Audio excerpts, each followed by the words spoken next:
हाँ जी। तो आज का जो हमारा टॉपिक है वो है ऑर्डर ऑफ रिएक्शन।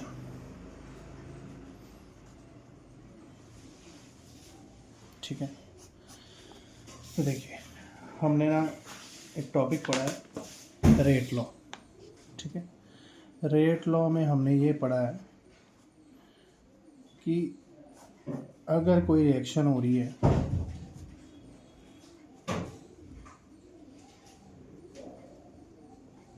ठीक है, तो अगर मुझे उसका रेट लिखना है तो rate is directly proportional to concentration of reactant raised to power its stoichiometric coefficient. Okay, right, but it is not always necessary that the coefficient will always be same as it is written in the equation. ठीक है, तो ये हमेशा ज़रूरी नहीं होगा कि जो कंसंट्रेशन की पावर होगी वो उसका स्टोकियोमेट्रिक कॉफिशेंट ही होगा। ठीक है, तो जो रेट ऑफ अ रिएक्शन है उसको हमें एक्सपेरिमेंटली डिटरमाइन करना पड़ता है। एक्सपेरिमेंटली डिटरमाइन करना पड़ता है कि जो रेट है किसी भी रिएक्शन का, जो स्पीड है वो किसी एनओ जो रिएक्टेंट है उसकी कितनी टाइम्स उस पर डिपेंड कर रहा है और O2 के ऊपर कितने टाइम्स डिपेंड कर रहा है। ठीक है, तो इसके लिए हमारे पास एक एक्सपेरिमेंटल डेटा अपनी बुक में गिवन है। ठीक है, जैसे ये अपने पास NO है तो इसका इनिशियल कंसंट्रेशन जो दे रखा है वो है 0.30 और O2 का इनिशियल कंसंट्रेशन अपने पास है 0.30 और रेट जो अपना आ रहा है वो आ रहा है 0.096। राइट, फिर हमने नेक्स्ट टाइम जब एक्सपेरिमेंट किया तो हमने क्या किया, जो NO की कंसंट्रेशन है उसको किया 0.60 और O2 की कंसंट्रेशन को किया 0.30। ठीक है, और इस बार जो रेट आया वो आया 0.384। ठीक है, तो अब हम इस टेबल की हेल्प से ये चेक करेंगे कि जो रिएक्शन का स्पीड है वो NO के ऊपर किस तरह से डिपेंड कर रहा है और O2 के ऊपर किस तरह से डिपेंड कर रहा है। ठीक है, तो अब इसमें आप पहले दो रो में देख लो, पहली दो रो में जो मेरा O2 का कंसंट्रेशन है वो सेम है। ओके, यहाँ पे O2 का जो कंसंट्रेशन है वो सेम है और NO का कंसंट्रेशन जो है वो चेंज हो रहा है। राइट, तो जब मुझे किसी भी एक एलिमेंट के विद रिस्पेक्ट टू रेट को देखना है तो मैं एक को चेंज करवाऊंगा और दूसरे को कांस्टेंट रखूंगा। ठीक है, चलिए देखते हैं अब इसको। देखिए, ये मैंने यहाँ पे रेट को, इस रिएक्शन के रेट को, जो अपने पास रिएक्शन दे रखी है इसके रेट को मैंने ऐसे लिखा, रेट इज़ इक्वल टू के NO की पावर x O2 की पावर y। ठीक है, मैंने अभी आपको बताया कि it is not necessary that what ever coefficient is given in the reaction that must be its power. Okay, so we have to determine it experimentally. चलिए, now we will find the order with respect to NO. तो first of all we will find order with respect to NO. अब O2 का concentration जो है वो constant है। ठीक है, O2 का concentration constant है दोनों केसेस में। ठीक है, NO concentration is double। ठीक है, कैसे डबल, पहले 0.30 था अब 0.60 हो गया। ठीक है, तो NO का कंसंट्रेशन मैंने डबल कर दिया तो फाइनल जो है वो 0.60 है और इनिशियल 0.30 है, तो कट करके ये आ जाएगा 2। ठीक है, तो हमने NO का कंसंट्रेशन डबल कर दिया। अब अगर रेट की बात करें तो रेट अपने को दिया हुआ है, इनिशियल है 0.096 और फाइनल है 0.384। तो मैंने लिखा कि rate increase by factor, final है 0.384 और इनिशियल है 0.096। ठीक है, तो इसका कटिंग करेंगे तो अपने पास आंसर आएगा 4। तो मैंने देखा अभी जब मैं NO का कंसंट्रेशन को डबल कर रहा हूँ तो जो रेट ऑफ रिएक्शन है वो 4 टाइम्स इंक्रीज हो गया। ठीक है, अभी इसी चीज़ को हम मैथमेटिकली सॉल्व करेंगे। देखिए, रेट का फॉर्मूला क्या था, रेट इज इक्वल टू के NO की पावर x। O2 को तो हमने कांस्टेंट रखा है, इसको हम निगलेक्ट कर देंगे। ठीक है, अब देखिए NO का कंसंट्रेशन हो गया डबल, तो मैंने NO की जगह डाल दिया डबल 2। ठीक है, 2 की पावर x और जो मेरा रेट था वो हो गया 4 टाइम्स, इसलिए मैंने रेट डाल दिया 4 टाइम्स। ठीक है, अब इसको मैं ऐसे लिख सकता हूँ 2 की पावर x, और 4 को लिख सकता हूँ 2 की पावर 2। ठीक है, तो यहाँ से मुझे कट करके आ रहा है x इज इक्वल टू 2। ठीक है, अब ये इत्तेफाक है कि जो हमारा कोफिशिएंट रिएक्शन में था वही हमारा रेट लॉ में भी आ रहा है। ठीक है, ओके, बट मैंने क्या बोला, it is not always necessary. ठीक है, तो यहाँ पे x2 मतलब मैं बोलूँगा इसका ऑर्डर NO का, जो NO के विद रिस्पेक्ट टू ऑर्डर है वो है 2। क्या मतलब है कि जब NO का कंसनट्रेशन डबल होगा तो जो रेट है वो 4 टाइम्स इंक्रीज हो जाएगा, इसको बोलते हैं ऑर्डर। ठीक है, चलिए अब नेक्स्ट करते हैं। नेक्स्ट हम क्या करते हैं, now we will try to find out order with respect to O2। Okay, we will try to find out order with respect to O2। अब इसमें मैं फर्स्ट और थर्ड रो ले लूँगा। फर्स्ट और थर्ड रो में आप देख पा रहे हो कि जो NO का कंसनट्रेशन है वो सेम है, और जो O2 का कंसनट्रेशन है इनिशियली 0.30 है और फाइनली 0.60 है। तो यहाँ पे O2 का कंसनट्रेशन हमने चेंज कर दिया और NO का कंसनट्रेशन सेम रखा, और इनिशियली जो रेट था वो था 0.096 और यहाँ पे रेट आ रहा है 0.912। चलिए इसको हम देख लेते हैं। Now NO is constant eight 0.30, okay 0.30, and O2 is double. Okay, so final है 0.60, इनिशियल था 0.30, तो कटिंग करके आ गया अपने पास 2। ठीक है, अब हम देखते हैं रेट कैसे चेंज हुआ। Rate increases by factor. Final जो रेट है वो है 0.192 और इनिशियल है 0.096। तो यहाँ से मुझे समझ आ रहा है कटिंग करके कि रेट 2 टाइम्स बढ़ गया। ठीक है, जब मैंने NO का O2 का कंसनट्रेशन डबल किया तो रेट भी डबल हो गया। चलिए इसको हम मैथमेटिकली देख लेते हैं। अब रेट का formula, rate is equal to K NO O2 की पावर y। अब NO कांस्टेंट है तो उसको हम निगलेक्ट करेंगे। O2 का कंसनट्रेशन मैंने क्या किया, डबल, और O2 की पावर कितनी थी, y। और जब मैंने कंसनट्रेशन को डबल किया तो मैंने देखा रेट भी 2 टाइम्स बढ़ गया, तो इसलिए मैंने 2 डाल दिया। अब मैं इसको लिख सकता हूँ 2 की power y is equal to 2 की पावर 1। तो यहाँ से कटिंग करने के बाद अपने पास आ गया y इज इक्वल टू 1। तो order with respect to O2 आ रहा है 1। ठीक है, अब 1 इसको बोलते हैं हम फर्स्ट ऑर्डर। इसका मतलब क्या है कि जब फर्स्ट ऑर्डर का मतलब है कि जब कंसंट्रेशन डबल करेंगे तो रेट ऑफ रिएक्शन भी डबल हो जाएगा। और ये अपना आ रहा है सेकंड ऑर्डर। इसका मतलब ये होता है कि जब हम कंसंट्रेशन को डबल करते हैं तो रेट ऑफ रिएक्शन 4 टाइम्स बढ़ जाता है। ठीक है जी, क्लियर है? ओके, तो अगर मैं इसका ओवरऑल ऑर्डर लिखूंगा तो ओवरऑल ऑर्डर कैसे आ जाएगा, यहाँ पे लिख लेते हैं ओवरऑल ऑर्डर। ओवरऑल ऑर्डर तो वो NO के विद रिस्पेक्ट टू 2 था और O2 के विद रिस्पेक्ट टू 1 था, तो ओवरऑल ऑर्डर आ गया बस 3। ठीक है, लगी समझ? तो ये टोटल ओवरऑल ऑर्डर जो रिएक्शन है वो थर्ड ऑर्डर रिएक्शन है। क्लियर? चलिए अब मुझे इसी रिएक्शन में अगर K के यूनिट्स निकालने हैं, रेट कांस्टेंट के यूनिट्स निकालने हैं, तो यहाँ से K को यहीं पे रहने दो, बाकी दोनों टर्म्स उधर ले जाओ, रीअरेंज कर दो, तो रेट का फॉर्मूला आ जाएगा rate K is equal to rate NO की पावर 2 और O2 की पावर 1। ठीक है, और अपने रेट के यूनिट्स क्या होते हैं, मोल पर लीटर पर सेकेंड, मोल पर लीटर पर सेकेंड। और NO क्या है, कंसंट्रेशन क्या होता है, मोल पर लीटर का पावर स्क्वायर, और O2 भी कंसंट्रेशन है, यहाँ पे आ जाएगा मोल पर लीटर। ठीक है जी, तो मोल का यहाँ पे टोटल सम करके आ जाएगा 3 और L की पावर -3, और इसको सॉल्व करेंगे तो अपने पास आ जाएगा मोल स्क्वायर पर मोल स्क्वायर लीटर स्क्वायर पर सेकेंड।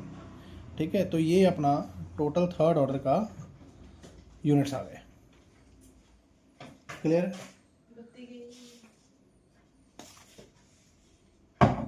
ठीक है जी, चलिए अब मैं आपको एक जनरलाइज तरीका बता रहा हूँ ऑर्डर निकालने का। देखिए, रेट का फॉर्मूला होता है कि कंसंट्रेशन की पावर ऑर्डर, राइट, कंसंट्रेशन की पावर ऑर्डर। अब देखिए यहाँ से मैं K का वैल्यू निकाल सकता हूँ R बाय कंसंट्रेशन की पावर ऑर्डर।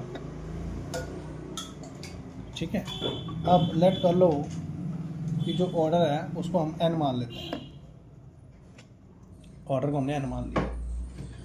ठीक है, रेट के जो यूनिट्स होते हैं वो होते हैं मोल per litre per unit time.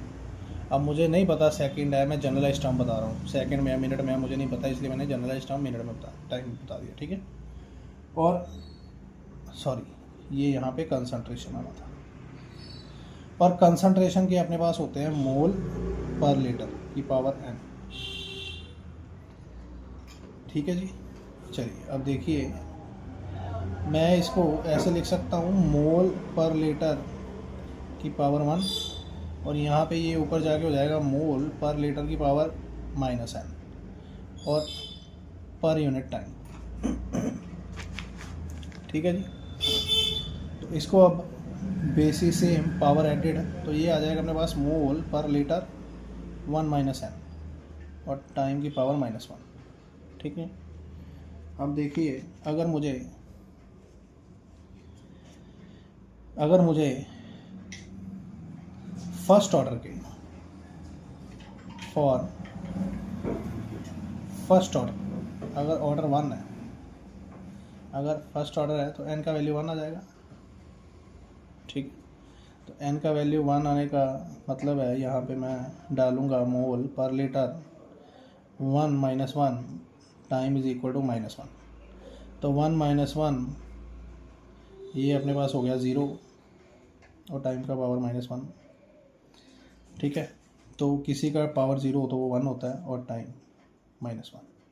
ठीक है, तो अगर टाइम सेकंड में है तो ये क्या आ जाएगा पर सेकंड, अगर टाइम मिनट में है तो ये आ जाएगा पर मिनट। ठीक है, तो अगर फर्स्ट ऑर्डर रिएक्शन है अपने पास तो उसके यूनिट्स क्या रहेंगे पर सेकंड या पर मिनट। मैं स्पेशली फर्स्ट ऑर्डर का क्यों करवा रहा हूँ, क्योंकि ज़्यादातर जो रिएक्शंस हैं वो फर्स्ट ऑर्डर की रहेंगी आपके पास। ठीक है, अगर ज़ीरो ऑर्डर हो तो फॉर ज़ीरो ऑर्डर के का वैल्यू आ जाएगा अपने पास मोल पर लीटर। ठीक है, 1 - n का वैल्यू 0 और टाइम -1। ठीक है, तो ये अपने पास रहेगा मोल पर लीटर पर टाइम। तो यहाँ पे जहाँ पे भी k का वैल्यू, k के यूनिट्स ये आ रहे हैं तो इसका मतलब वो ज़ीरो ऑर्डर रिएक्शन है, और जहाँ पे k के यूनिट्स पर सेकंड आ रहे हैं तो इसका मतलब वो फर्स्ट ऑर्डर रिएक्शन है। ठीक है जी, क्लियर है? तो चलिए अब ऑर्डर आपको समझ आ गया होगा। ठीक है, चलिए अब एनसीईआरटी में आपके पास ऑर्डर का डेफिनेशन दे रखा है यहाँ पे, the sum of powers of the concentration of reactant in the rate law expression is called order of a chemical reaction. तो ये इसका डेफिनेशन है। ठीक है, और ये एग्ज़ाम के लिए इम्पोर्टेंट है, आपने ये लर्न कर लेना है। चलिए अब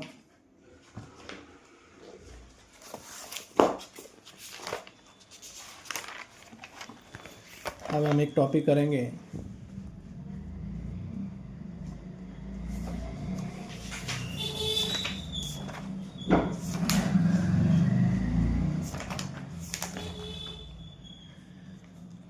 integrated rate law expression for first order reaction. ठीक है, हमें एक इक्वेशन ड्राइव करनी है, तो लेट्स सपोज कर लो अपना ए जो है वो प्रोडक्ट में कन्वर्ट हो रहा है। ठीक, तो इसके लिए अगर मुझे रेट लॉ लिखना है तो रेट कैसे आता है, rate is equal to change in concentration of A by change in time. Right, ठीक है, तो एक अपने पास दूसरा मेथड होता है कि रेट इज इक्वल टू के ए की पावर 1। ठीक है, अब मैंने मान लिया कि ये फर्स्ट ऑर्डर रिएक्शन है, तो ये फर्स्ट ऑर्डर रिएक्शन है तो इसकी पावर 1 लगाएंगे। ठीक है, तो ये रेट लिखने का एक ये मेथड है, एक ये मेथड है। ठीक है, अब दोनों एक्सप्रेशन रेट के हैं तो दोनों को इक्वेट कर देंगे हम। इक्वेट करने पे अपने पास आएगा -(dA/dt is equal to K into ए। ठीक है, अब ए वाली टर्म्स को हम एक साइड पे कर लेंगे तो अपने पास आएगा के इंटू डी टी। ठीक है, और these are the small changes. अगर मुझे टोटल चेंज निकालना तो मैं इसके लिए इसको इंटीग्रेट कर देता हूँ, इंटीग्रेट इक्वेशन 3। ठीक है, तो इंटीग्रेट कर दूंगा तो ये आ जाएगा मेरे पास minus of D A by A is equal to K into D T. ठीक है, और डी एक्स बाई एक्स की इंटीग्रेशन होती है नेचुरल लॉग एक्स, तो यहाँ पे आ जाएगा नेचुरल लॉग ए। ओके, यहाँ पे मैं साइड पे बता रहा हूँ डी एक्स बाई एक्स की इंटीग्रेशन होती है नेचुरल लॉग एक्स। ठीक है, तो ऐसे लिखते हैं मैंने natural log A is equal to k बाहर ले लो इंटीग्रेशन ऑफ डी टी। ठीक है, तो इंटीग्रेशन ऑफ डी टी जो है वो अपने पास यहाँ पे सॉल्व कर देता हूँ, सीधा टी आ जाएगा। क्लियर है? चलिए, और साथ में मैं इंटीग्रेशन कांस्टेंट लगा देता हूँ। ठीक है, ये आप मैथमेटिक्स में इंटीग्रेशन में पढ़ते हो। चलिए, अब देखिए, लेट कर लो कि when time is equal to 0, जब टाइम 0 है तो जो अपनी इनिशियल कंसंट्रेशन, जो कंसंट्रेशन है वो ए नोट होगी। ए नोट मतलब इनिशियल कंसंट्रेशन। क्यों होएगी ऐसे? क्योंकि जब टाइम 0 है तो रिएक्शन अभी स्टार्ट भी नहीं हुई, इसलिए जो कंसंट्रेशन है वो अपनी मैक्सिमम होगी और उसको हम क्या बोलेंगे? ए नोट। ठीक है, अब इन्हीं वैल्यूज़ को हम यहाँ पे पुट करेंगे इक्वेशन 4 में। पुट वैल्यूज़ इन इक्वेशन 4, तो ये अपने पास आ जाएगा minus of natural log A naught, A की जगह ए नॉट आ गया, के टाइम का वैल्यू 0 पुट कर दिया प्लस आई। ठीक है, तो ये अपने पास आ गया नेचुरल लॉग ए नॉट, ये 0 हो गया और आई का वैल्यू ये आ गया। ठीक है, अब जो आई का वैल्यू आया उसको हम इक्वेशन 4 में पुट करेंगे। Put value of I in equation 4, तो इक्वेशन 4 है natural log A is equal to k T plus I का वैल्यू है minus of natural log A not. ठीक है, अब इसको हम अगर लेफ्ट साइड पे ले जाएं तो ये अपने पास बन जाएगा, ये प्लस का आ जाएगा natural log A not minus natural log A is equal to k T. ठीक है, अब हमने फॉर्मूला पढ़ा हुआ है log M minus log N which is equal to log M by N. ठीक है, तो ये अपने पास आ गया natural log M by N is equal to k T. ठीक है, और अपने पास जो नेचुरल लॉग होता है वो किसके इक्वल होता है? 2.303 लॉग की बेस 10। ठीक है, ओके, तो ये अपना नेचुरल लॉग का वैल्यू होता है, natural log is equal to 2.303 log की बेस 10। तो यहाँ पे हम पुट कर देंगे तो अपने पास आ जाएगा 2.303 लॉग की base 10 A not by A is equal to k T. ठीक है, तो यहाँ से के का वैल्यू जो आ जाएगा, के का वैल्यू आ जाएगा अपने पास 2.303 by T log A not by A.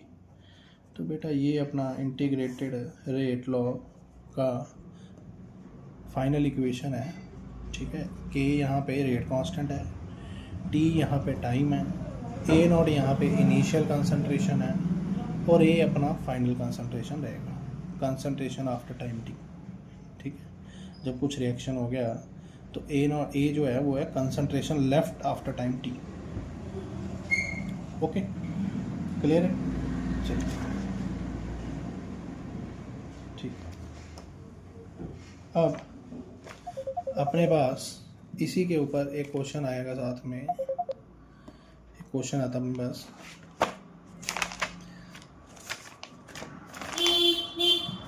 Question आता है a first order reaction is found to have a rate constant k is equal to 5.5 into 10 the power minus 4 per second. ठीक, सॉरी ये question ही है, ये question है अपने पास। Show that for first order kinetics the half life period is independent of initial concentration of product. ठीक, तो ये फर्स्ट ऑर्डर रिएक्शन के ऊपर क्वेश्चन है। ठीक है, तो पहले तो मैं आपको बता दूं हाफ लाइफ क्या होता है। ठीक है, हाफ लाइफ का मतलब होता है, जैसे मान लीजिए मैंने कोई सब्सटेंस लिया ए और वो प्रोडक्ट में कन्वर्ट हो रहा है। अब जब जब जैसे जैसे रिएक्शन हो रही है तो जो ए का कंसंट्रेशन है वो कम होता जा रहा है, समझ रहे हो, ए का कंसंट्रेशन कम हो रहा है। ठीक है, तो प्रोडक्ट बन रहा है। अब कितने टाइम में जो ए का कंसंट्रेशन है वो हाफ रह जाएगा, कितने टाइम में जो ए का कंसंट्रेशन है वो हाफ रह जाएगा, उसको हम बोलते हैं हाफ लाइफ। ठीक है, time taken by reaction to consume its half of the reactant is known as half life. ठीक है, अब मुझे इस क्वेश्चन में ये बताना है कि जो फर्स्ट ऑर्डर रिएक्शन है उसका जो हाफ लाइफ का फॉर्मूला है, it is independent of initial concentration of reactant, initial concentration of reactant. तो अब मुझे ये बताना है कि जो फॉर्मूला है उसमें जो हाफ लाइफ है वो कंसंट्रेशन ऑफ रिएक्टेंट के ऊपर डिपेंड नहीं करता। ठीक है, चलिए हम इसको सॉल्व करते हैं। For a first order reaction A convert हो रहा है प्रोडक्ट में, तो इसका इंटीग्रेटेड रेट लो अभी हमने पढ़ा k is equal to 2.303 by T log A not by A not होता है अपने पास इनिशियल कंसंट्रेशन और ए टी होता है concentration left after time T. ठीक है, जब टाइम टी हाफ हो जाएगा तो इसका मतलब जो कंसंट्रेशन बचेगी वो कितनी रह जाएगी, हाफ ऑफ इनिशियल कंसंट्रेशन, इसलिए मैंने लिखा ए नॉट बाई टू। ठीक है, जो कंसंट्रेशन बचेगी वो रह जाएगी half of A not by two. ठीक है, हाफ ऑफ ए नॉट। चलिए ठीक है, इसकी वैल्यू पुट करते हैं। K is equal to 2.303 by T log 10 A not और इधर ए नॉट बाई टू, और यहाँ से ए नॉट से ए नॉट कट जाएगा, 2 ऊपर चला जाएगा तो लॉग 2। ठीक है, और लॉग 2 का वैल्यू होता है 0.3010। ठीक है, ये वैल्यू अपन को याद रखनी है, वैसे पेपर में दी होती है 0.3010। ठीक है बेटा, तो इसको और इसको सॉल्व कर रहे हैं हम, तो आ रहा है हमारे पास 0.693 बाई के। ठीक है, तो यहाँ पे मैं फॉर्मूले में देख पा रहा हूँ कि फॉर्मूले में हाफ लाइफ का जो फॉर्मूला है उसमें कोई भी कंसंट्रेशन का टर्म नहीं आ रहा, तो ये हमने प्रूव कर दिया that first order kinetics half life period is independent of initial concentration of reactant. ठीक है जी, क्लियर है। चलिए नेक्स्ट क्वेश्चन कर लेते हैं। नेक्स्ट क्वेश्चन है, a first order kinetics is found to have a rate constant 5.5 10⁻⁴/सेकेंड। तो कहता है एक रिएक्शन अपने पास फर्स्ट ऑर्डर की है और उसका जो रेट कांस्टेंट है उसकी ये वैल्यू है।